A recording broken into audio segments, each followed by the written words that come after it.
नमस्कार, मैं अखिलेश श्रीवास्तव। आप देख रहे हैं तेजस भारत। महाकुंभ 2025 सांस्कृतिक युवोत्सव एवं कवि सम्मेलन में साहित्य और सांस्कृतिक का हुआ संगम। लखनऊ के गोमती नगर स्थित अंतर्राष्ट्रीय बौद्ध शोध संस्थान में महाकुंभ 2025 के तहत सांस्कृतिक युवोत्सव एवं कवि सम्मेलन का भव्य आयोजन राज मुख्यालय प्रेस मान्यता प्राप्त वरिष्ठ अमिताभ नीलम के आयोजन में किया गया। यह आयोजन न केवल साहित्य और सांस्कृतिक का प्रतीक रहा, बल्कि इसमें राजनीतिक, कला और संगम से जुड़े कई विशिष्ट अतिथियों ने अपनी उपस्थिति दर्ज कराई, कार्यक्रम को गौरव बढ़ाया। कार्यक्रम में मुख्य अतिथि के रूप में पूर्व विधानसभा अध्यक्ष पद्मश्री सम्मान से चयनित डॉक्टर हृदय नारायण दीक्षित ने हिस्सा लिया। उन्होंने महाकुंभ की ऐतिहासिक और सांस्कृतिक महिमा पर अपने विचार रखे। इसके साथ विधानसभा सदस्य ओपी श्रीवास्तव एवं राज्य सूचना आयोग के सदस्य दिलीप अग्निहोत्री ने अपनी प्रेरणादायक उपस्थिति दर्ज कराई। कार्यक्रम में विशेष अतिथि रिंकल शर्मा, जो दिल्ली के एक चर्चित नाटककार, वॉइस ओवर आर्टिस्ट एवं लेखिका हैं। ये नाटक सचित्र वर्णन के माध्यम से अपनी कला और प्रदर्शन किया। रिंकल शर्मा की प्रस्तुति ने न केवल साहित्य बल्कि रंगमंच के कई नई दिशा देने का कार्य किया। उनकी रचनाओं के दृष्टिकोण उन्हें कार्यक्रम की ओर से अधिक समृद्ध बना दिया। आयोजक का मुख्य उद्देश्य युवा पीढ़ी को साहित्य, संस्कृति और कुंभ की परंपरा से जोड़ना था। कार्यक्रम का संयोजक प्रख्यात पत्रकार अमिताभ नीलम ने किया। उन्होंने कहा कि ऐसे आयोजक न केवल सांस्कृतिक धरोहर के संरक्षित करते हैं, बल्कि युवाओं को अपनी जड़ों से जोड़ने का भी संदेश देते हैं। कार्यक्रम की एंकरिंग की जिम्मेदारी कुशलतापूर्वक विक्रम राव और अर्चना सिंह ने संभाली।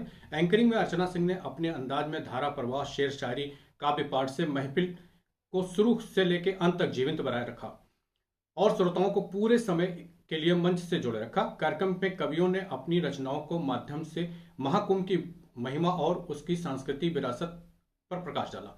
हास्य कवि पंकज प्रसून ने अपनी प्रस्तुति और श्रोताओं को गुदगुदाया। वहीं शिखा श्रीवास्तव ने कुंभ के महत्व पर अपनी विशेष कविताएं प्रस्तुत की। राजेश कत्यान की बेटी पर आधारित भावपूर्ण कविताएं श्रोताओं के दिलों को छू गईं। वहीं कार्यक्रम की अध्यक्षता सुभाष चंद्र ने की। कार्यक्रम में साहित्य और कला और राजनीति का अनूठा संगम देखने को मिला। यह आयोजन न केवल सांस्कृतिक और साहित्य की दृष्टि से सफल रहा, बल्कि इसमें महाकुंभ की ऐतिहासिक आध्यात्मिक महत्ता को भी श्रोताओं तक पहुंचाने का कार्य किया गया। आगे बढ़ाते हैं और जैसे जैसे हमारे मुख्य अतिथि महोदय और विशिष्ट अतिथि महोदय आ जाएंगे, पधार लेंगे, फिर हम एक और औपचारिक शुरुआत कर लेंगे। सबसे पहले जो कार्यक्रम की जो शुरुआत होती है वो दीप प्रज्वलित से होती है और इस कार्यक्रम को सबसे पहले दीप प्रज्वलन से हम शुरुआत भी करते हैं। श्री गणेश करते हैं। हे माँ शारदे, तेरी शरण में प्यार मिलता है, दिव्य ज्ञान का भंडार मिलता है। हे माँ शारदे, तेरी शरण में प्यार मिलता है, दिव्य ज्ञान का भंडार मिलता है। मन से मिटता है अज्ञान का अंधेरा, मन से मिटता है अज्ञान का अंधेरा, तुझसे ही उजालों का संसार मिलता है। माँ शारदे के लिए ये पंक्तियां थी। हम चाहते हैं कि एक बार इस सदन में जोरदार तालियां हो जाए ताकि माहौल ऐसा लगे कि हम लोग जीवंत बैठे हैं। और मैं कहूंगी, और बाबा रामदेव भी कहते हैं कि तालियां बजाने से रक्त का संचार, ब्लड सर्कुलेशन बहुत अच्छा बना रहता है। तो गर्मियों है नहीं, ठंडियां हैं, तो रक्त के संचार को सुचारू रूप से चलाने के लिए आप तालियां बीच बीच बजाते रहना, क्योंकि ये तालियां आपको जहां ऊर्जान्वित करेंगी, वहीं हमारे यहाँ पे जो कवि या मुख्य अतिथि, विशिष्ट अतिथि आएंगे, उनको भी ऊर्जान्वित करने का कार्य करेंगी। हम चाहते हैं कि जो बहुत पीछे बैठे हैं वो आगे की पंक्तियों में आ जाएं, क्योंकि भरा भरा सदन लगे और जो लोग बाद में आते जाएंगे वो पीछे बैठते जाएंगे। ऐसे लग रहा है बिखरे हुए। जब हम एक अंगूर का गुच्छा है, अगर वो बिखरा हुआ होता है तो उसकी कीमत घट जाती है। जब हम पंक्तियों में या मालाबद्ध तरीके से बैठते हैं या रहते हैं तो वो ज्यादा अच्छा लगता है, सुंदर लगता है। जब हम माला को गूंथ के, फूलों को गूंथ के माला बना देते हैं तो ज्यादा अच्छी लगती है। तो मैं कहूंगी कि आप लोग जो पीछे बैठे हैं वो आगे बहुत सारी कुर्सियां खाली हैं, आगे आकर बैठ जाएं, और जब पीछे लोग आएंगे तो आराम से पीछे बैठ सकते। जिसमें काफी सारे बंदर रहते थे। एक जंगल था जिसमें काफी सारे बंदर रहते थे। सब अव्वल अवसरवादी थे, लड़ते और झगड़ते थे, एक दूजे के दुश्मन थे, हरदम उत्पात मचाते थे। छोटी छोटी बातों पर वो बंदर बांट मचाते थे। एक दिन उस जंगल में ताकतवर लंगूर था आया।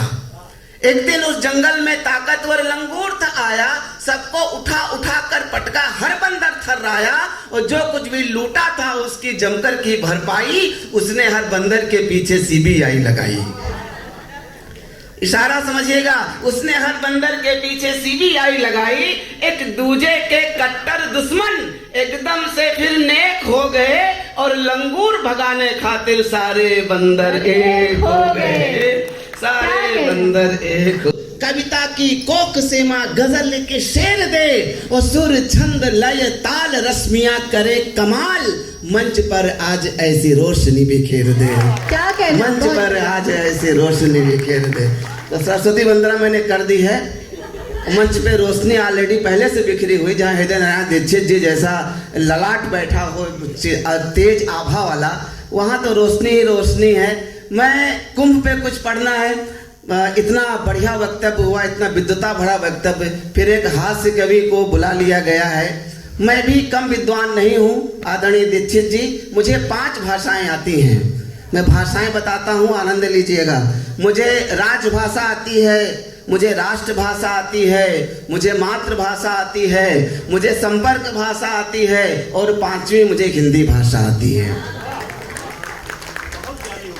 इतनी भाषाएं, और मुझसे ज्यादा भाषाएं दुनिया में सिर्फ एक व्यक्ति को आती हैं, वो हमारे मुख्यमंत्री जी हैं, क्योंकि वो कहते हैं जो जिस भाषा में समझेगा उसको उस भाषा में समझाएंगे। इसके अलावा किसी को नहीं आती है। 4 पंक्तियां मैं सुना देता हूं। अब इतना विद्वता अगर है किसी के अंदर तो कोई हल्की फुल्की कविता तो सुनाने आया नहीं होगा, तो 4 पंक्तियां उस स्तर की सुनिए जिस स्तर का ये कार्यक्रम है कि सुकूने नक्श के दौरे जुनू मजमू सजा दीजिए। स्तर देखिए आप जी। सुकूने नक्श के दौरे जुनू मजमू सजा दीजिए, हसीने ताक के मौजू वजी अलवर रजा दीजिए। वाह वाह। जिन लोगों ने वाह वाह करी है मैं उनको प्रणाम करता हूँ। एंकर बहुत विद्वान है, सब कुछ जानती है ये। सुकूने नक्श के दौरे जुनू मजमू सजा दीजिए, हसीने ताक के मौजू वजी अलवर रजा दीजिए। मैं लिखकर अब तलक इसको समझ पाया नहीं साहिब, अगर समझे नहीं हो आप भी ताली बजा दीजिए। ये समझेंगे। अब हम कह के नहीं समझ पाए, आप सुन के नहीं समझ पाए। आजकल देश के बिल्कुल यही हालात है, सब ऐसे ही चल रहा है। अब कुंभ पे 4 लाइनें पढ़नी थी, मैं पढ़ दे। कुंभ में क्या हो रहा है, सोशल मीडिया पर एक अलग किस्म का ड्रामा चल रहा है, और ऐसा कुंभ पहले कभी नहीं हुआ, क्योंकि पहले सोशल मीडिया इतना एक्टिव नहीं था। हर किसी के पास मोबाइल है, हर किसी के पास फेसबुक है, अब कोई भी स्टेटस अपडेट कर सकता है, भिखारी भी कर सकता है। तो मैं 4 पंक्तियां सुनिए। संत महात्मा सन्यासी सब यूट्यूबर से ऊब गए। वहां देखो कोई चिमटा फेंक के मार रहा है, कोई दौड़ा रहा है, वहां पर सारे देखिए कैमरामैन खुद दौड़ाए जा रहे हैं। संत महात्मा सन्यासी सब यूट्यूबर से ऊब गए, और गए लगाने कुंभ में डुबकी पर आंखों में डूब गए। क्या कहने। तालियां बजाइए जब समझ में आ रहा हो तो। आ रहा है। उसकी आंखें वायरल हो रही हैं। होना क्या है, हो क्या रहा है। गए लगाने कुंभ में डुबकी पर आंखों में डूब गए, आए सिद्ध तपस्वी साधक हठ योगी और नागा, लेकिन महफिल लूट गए IIT वाले बाबा। उन्हीं को दिखाई पड़ी है। लग रहा है एक ही बाबा खाली आया है, बाकी सब तो ऐसे ही भर्ती के गए यहाँ पर। मीडिया भी किसके पीछे भागती है, TRP के पीछे भागती है, उसको कोई मतलब नहीं है धर्म और आध्यात्म से, उसको कोई मतलब नहीं रहता है। मीडिया के ही लोग हैं। तो एक आप पे भी सुन लीजिए छोटा सा व्यंग। मैं, आप सब प्राइम टाइम देखते होंगे, मैं ये देखकर चौंक रहा था, एक कुत्ता मेरी गली में लगातार 7 दिनों से भौंक रहा था। मैंने कुत्ते से पूछा, क्यों भौंक रहे हो, क्या चुनाव आ गया है? कुत्ता बोला, देश की दुर्दशा देख के मुझे ताव आ गया है, मैं भौंकने का विश्व रिकॉर्ड बनाना चाहता हूँ, तरीका बताइए। मैं बोला कि गिनीज बुक के दफ्तर जाइए। कुत्ता गिनीज बुक के दफ्तर गया, संपादक से बोला, मैंने लगातार 7 दिन तक भौंका है, मेरे नाम विश्व रिकॉर्ड दर्ज करो। संपादक ने गिनीज बुक का पन्ना खोला और कुत्ते की ओर अधीरता भरी दृष्टि डालते हुए बोला, कुत्ते, माना कि भौंकना तेरा फर्ज है, और तालियां तैयार रखिएगा। बोला, कुत्ते, माना कि भौंकना तेरा फर्ज है, पर माफ करना, आजकल ये रिकॉर्ड किसी न्यूज एंकर के नाम दर्ज है, किसी न्यूज एंकर के नाम दर्ज है। आ रही हूँ। मैंने अर्चना में 1 मिनट अपने आप को देख लिया था। कि हम कैसे स्त्रियां जगह जगह होती हैं, ऑफिस में, घर में, बच्चों में, कार्यक्रम में, कितनी जगह बिखरी होती हैं। फिर अर्चना ने अपने आप को समेटा और एक नए कलेवर में आपके सामने प्रस्तुत हुई और बहुत शानदार इसने संचालन किया। दोनों हाथ उठा के एक बार जोरदार इस संचालन के लिए प्यारी अर्चना के लिए तालियां होनी चाहिए। और दूसरे जो ये पैंट शर्ट कोट में महोदय खड़े हैं, बिल्कुल टिप टॉप, ये इत्तेफाक से और सौभाग्य से मेरे मित्र होते हैं। और ये जो 14 वर्षों का मेरा साथ है, जब मैं आई थी लखनऊ में, तब से विक्रम जी से मेरी मित्रता है। और इनसे मित्रता इस वजह से भी अब तक बची हुई है कि मैं जितना बोलती हूँ ये सुन लेते हैं, इसीलिए यही एक सूत्र है इनका। घर में भी यही रहता है, बाहर भी यही। तो मैं आपको बहुत आभार ज्ञापित करती हूँ, पहली बार आपका संचालन मैंने सुना। एक बार विक्रम जी के लिए भी मंच की तरफ से भी और आप लोगों की तरफ से भी जोरदार तालियों से स्वागत हो रहा है। बहुत बहुत धन्यवाद। ये पहली ऐसी कवित्री है जिन्होंने मेरा भी सम्मान रखा है। नहीं, इससे ज्यादा सम्मान के काबिल आप है भी नहीं। जितना हो गया हो गया। और मैं पूरी टीम को, विलेज पोस्ट की पूरी टीम को प्रणाम निवेदित करती हूँ। अमिताभ, नीलम जी, जहाँ कहीं भी हो सर, आपकी तारीफ इसलिए जरूरी है कि लिफाफा नहीं मिला है तो ये तो खैर कहने की बात है। लेकिन हम लोग जब से आए हैं, मैं देख रही हूँ कि किस तरह से एक एक पोस्टर लगवाना, व्यवस्थित करना और चीजों को संजोना। जब हम संयोजन की भूमिका में होते हैं तो हम कई सारी चीजों की भूमिका में होते हैं। उन सबको बहुत अच्छे से निर्वहन करते हुए मैंने देखा आदरणीय को। सर, मैं प्रणाम निवेदित करती हूँ, बहुत शुभकामनाएं देती हूँ। एक बार जोरदार तालियां पूरी टीम को, संपादक महोदय को, अमिताभ, नीलम जी को। अब मैं अपने काव्य पाठ का क्रम प्रारंभ करती हूँ और 4 मिनट के अंदर अपनी बात खत्म करके मैं स्थान लूंगी, क्योंकि कार्यक्रम पहले से विलंब में है, मुझे और लोगों को सुनना है। सामने दर्शकों में आदरणीय अशोक जी बैठे हुए हैं, मैं यहीं से प्रणाम निवेदित करती हूँ। मुझे अभी पता चला कि आप जो है आरजेडी से हैं, मेरी नौकरी भी वहीं से है। तो हाँ, मुझे लालू जी की दी हुई नौकरी है और मैं ये प्रणाम आपको एक और दे रही हूँ, आप वहां तक पहुंचा दीजिएगा। तो कात्यायनी दीदी सामने जाके बैठ गई। एक ही बात है, यहाँ से भी इतनी प्यारी लग रही थी, वहां से भी इतनी अच्छी लग रही है, वहां से भी आशीर्वाद देंगी। मैं सबको प्रणाम निवेदित करती हूँ, प्रारंभ करती हूँ। सुने सुने, स्वागत है, स्वागत है। हाँ जी, लिफाफा मिलेगा। मेरा लिफाफा यही हो जाता है कि आपके बीच प्रस्तुत हो जाती हूँ और आप कवियों का आशीर्वाद मिल जाता है, आप लोग का आशीष मिल जाता है। एक बार थोड़ी सी तालियां बजाएं, मैं शुरू होना चाहती हूँ। बहुत बढ़िया पढ़ा सौरभ भाई, आपने बहुत शानदार पढ़ा। यज्ञ पूजा संतों की बाड़ी पे ये मन आ गया, यज्ञ पूजा संतों की वाणी पे ये मन आ गया। आस था भक्ति का सागर और भी गहरा गया, आस था भक्ति का सागर और भी गहरा गया। दसों दिशाएं मंत्रोच्चार से गूंजती है कुंभ में, दसों दिशाएं मंत्रोच्चार से गूंजती है कुंभ में। और अब जो लोग रिकॉर्डिंग नहीं कर रहे हैं वो हाथ खोल के कुंभ तक इन पंक्तियों को पहुंचाएं कि यज्ञ पूजा संतों की वाणी पे ये मन आ गया। आस था भक्ति का सागर और भी गहरा गया।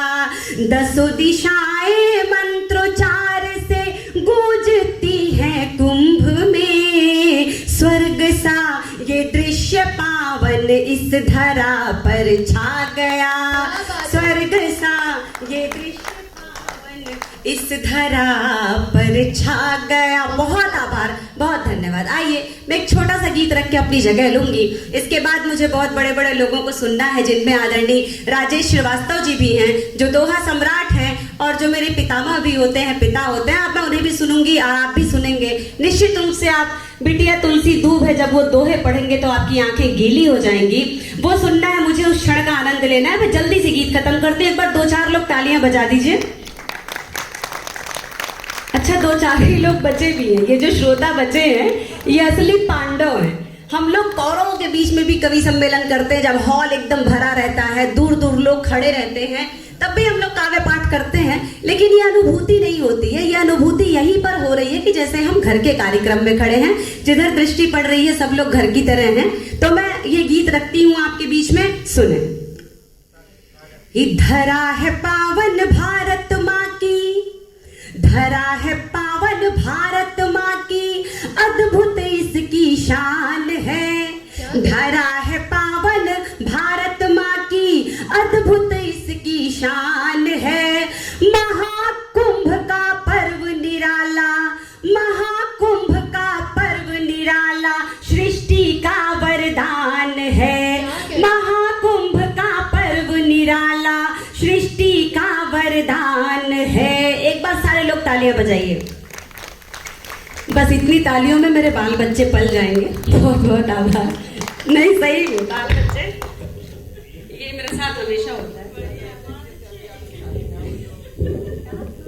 पर्व निराला, सृष्टि का वरदान। मैं बंद निवेदित करती हूँ, सुने आप सब। स्वागत है, स्वागत है। कि यही सनातन धर्म हमारा, वेद पुराण बखाने हैं। यही सनातन धर्म हमारा, वेद पुराण बखाने हैं। यही धर्म अपना कर मानव मानव को पहचाने हैं। यही धर्म अपना कर मानव मानव को पहचाने हैं। कि जात पात का भेद मिटाकर, जात पात का भेद मिटाकर करता नित कल्याण है। महाकुंभ का पर्व निराला, सृष्टि पर वरदान है। महाकुंभ का पर्व निराला, सृष्टि पर वरदान है। बहुत गलत बात है कहते हैं दीदी, जब मैं पढ़ने को ही तो अब खाने को आ गई। भूख मुझे भी लग रही थी तो आई, अच्छी बात है, आप खाती पीती रहें। ये पंथ भी सुने और आशीर्वाद दे। सुने। स्वागत है, स्वागत है। कि गंगा यमुना सरस्वती भी कितना पावन नाम है। गंगा यमुना सरस्वती भी कितना निर्मल नाम है। प्रथम बूंद अमृत की पाकर धन्य हुआ यह धाम है। प्रथम बूंद अमृत की पाकर धन्य हुआ यह धाम है। कि धन्य धन्य वह प्राणी है जो, धन्य धन्य वह प्राणी है जो करे यहाँ स्नान है। महाकुंभ का पर्व निराला, सृष्टि का वरदान है। महाकुंभ का पर्व निराला, सृष्टि का वरदान है। और अब मैं अंतिम बंद रख के अपना स्थान लेती हूँ। एक बार मेरे लिए विदा की तालियां आप सब बजा दीजिए। अंतिम बंद रखती हूँ। कि प्रथम यज्ञ स्थल होने से इसका नाम प्रयाग पड़ा। प्रथम यज्ञ स्थल होने से इसका नाम प्रयाग पड़ा। इसीलिए तो सब धर्मों में प्रयागराज है आज बड़ा। इसीलिए तो सब तीर्थों में प्रयागराज है आज बड़ा। इस धरती पर यह स्थल तो, इस धरती पर यह स्थल तो सचमुच बड़ा महान है।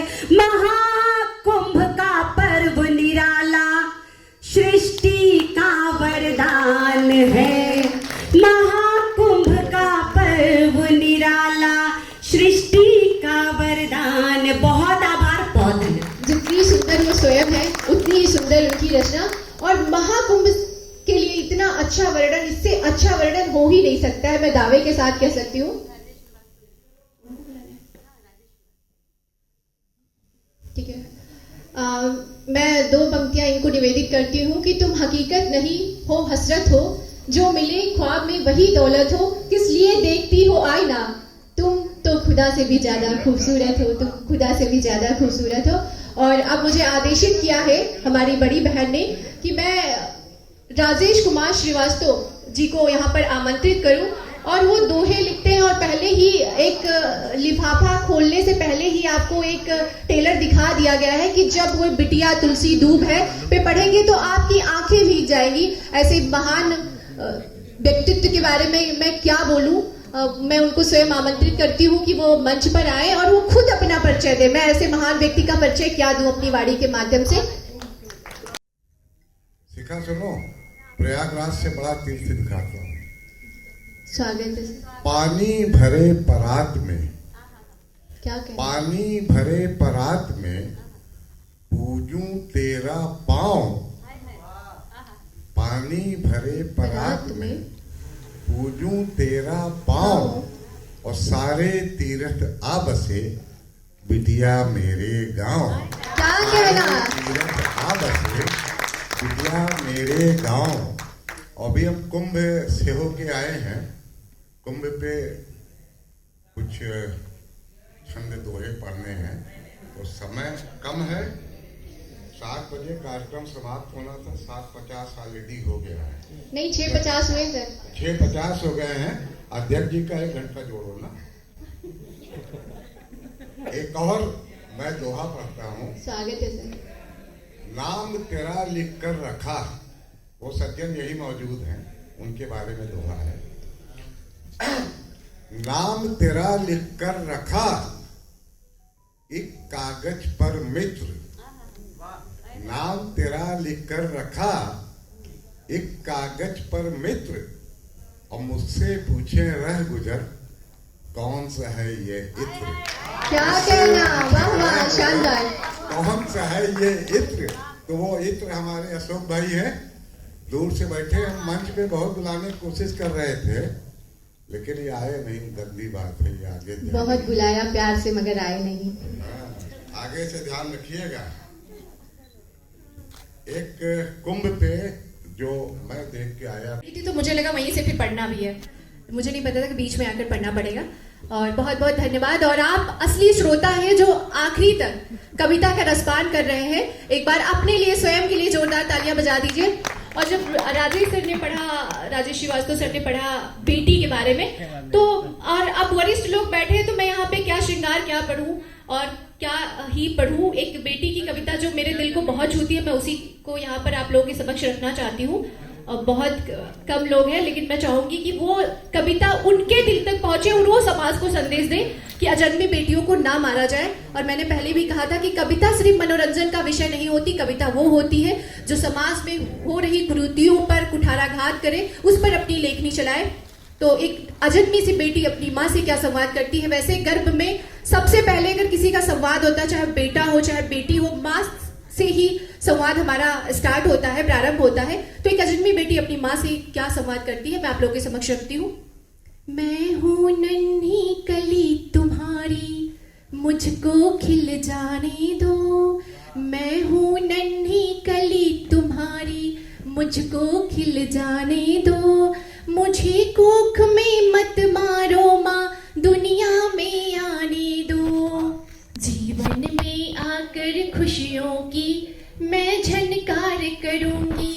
जीवन में आकर खुशियों की मैं झनकार करूंगी। माँ तेरे बेटों से बढ़कर तुझको प्यार करूंगी। खुली हवाओं में मुझको जो खुलकर मुस्काने दो। मुझे कोख में मत मारो माँ, दुनिया में आने दो। बेटी कहती है, बेटी क्या है जानिए। बेतिर जाए सब मुझसे माँ, कभी न मैं हारी हूँ। बेतिर जाए सब मुझसे माँ, कभी न मैं हारी हूँ। मन के सूने आंगन में मैं भरती किलकारी हूँ। ममता की वर्षा करके तुम मन को हर्षाने दो। मुझे कोख में मत मारो माँ, दुनिया में आने दो। बहुत बढ़िया। घोष अपाला गार्गी भी नारी थी। घोष अपाला गार्गी भी नारी थी। हमने सुना सावित्री से मौत भी हारी थी। भेदभाव के तम को मुझे मिटाने दो। मुझे कोख में मत मारो माँ, दुनिया में आने दो। इतने पर भी बेटी को लगता है कि उसकी करुण पुकार उसकी माँ तक नहीं पहुंच रही है, तो थोड़ा सा और अनुनय विनय अपनी माँ से करती है। अब ये बंद रखती हूँ आप लोगों के समक्ष। मैं हूँ माँ प्रतिरूप तुम्हारा, मैं हूँ माँ प्रतिरूप तुम्हारा। तुम मेरी छाया हो, हर युग में पूजित हूँ माँ, मोह भरी माया हो। दूध लहू से सिंचित करके, दूध लहू से सिंचित करके जग को महकाने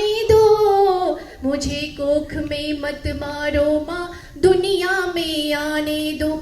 इतने पर भी बेटी को लगता है कि उसकी करुण पुकार उसकी माँ नहीं सुन रही है, तो बेटी माँ को चेतावनी देते हुए थोड़ा सा गुस्सा करके बोलती है। वो सुनिए आप लोग। हमें मिटाकर बोलो कैसे तुम माँ तर पाओगी, हमें मिटाकर बोलो कैसे माँ तुम तर पाओगी। रिश्तों की बस्ती में बैठ के एक दिन पछताओगी।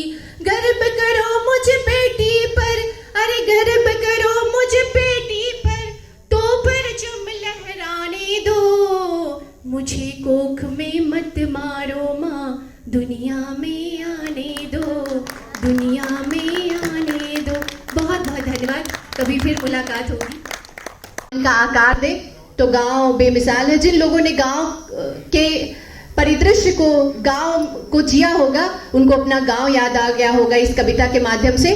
और अब हम डॉक्टर साहब को अब मैं पाने के लिए खुद को खोना जरूरी है। और माना कि मोहब्बत कभी मुकम्मल होती नहीं, अरे माना कि मोहब्बत कभी मुकम्मल होती नहीं, फिर भी जिंदगी में एक बार मोहब्बत का होना जरूरी है। जीवन में एक बार मोहब्बत करेंगे तभी जानेंगे मोहब्बत क्या है। श्रृंगार होगा तो वियोग होगा, और ये सब पराकाष्ठा तभी आप जान पाएंगे जब खुद आप डूबेंगे। कह रहे इश्क गहरा है, तैर के आपको जब तक नहीं जाएंगे स्वयं नहीं जान पाएंगे, उसका अनुभव नहीं ले पाएंगे। तो अब मैं एक बड़े कवि को यहाँ पर आमंत्रित करती हूँ जिनका नाम है सौरभ जायसवाल जी। आज क्षमा चाहते हैं, हमको अभी तक यही बताया गया और यहाँ पे मेरे सामने लिस्ट भी नहीं है। सौरभ को दवा मिल गई। एक बार जोरदार तालियां हमारे अतिथिगणों के लिए बजा दीजिए, क्योंकि अब सभी अतिथिगण लगभग मंच पर आसीन हो चुके हैं। और अब हम धीरे धीरे जिस कार्यक्रम के लिए यहाँ पर एकत्रित हुए हैं, कुंभ की थीम है और कवियों का कवि सम्मेलन होना है, और साहित्य की सेवा से ही हम चीजों को बता सकते हैं कि हमारी क्या परंपरा है। लेखनी बहुत बड़ी चीज होती है। लेखनी जब सही दिशा में उठती है, साहित्य सही दिशा में जब काम करता है, तो हम अपनी उन परंपराओं को, उन संस्कारों को, उन रीति रिवाजों को जान पाते हैं जो में चल रहा है। उस पे लेखनी कवियों के माध्यम से या साहित्यकारों के माध्यम से उठती है।